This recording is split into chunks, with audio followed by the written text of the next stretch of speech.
చిన్ని చిన్ని ముద్దులడిగే గురువు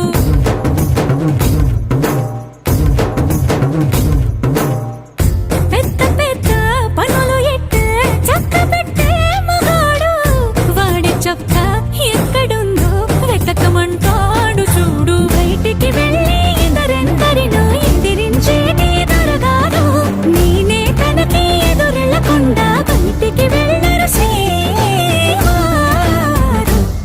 సోసేకి అగ్గిరవ్వ మాదిరి ఉంటా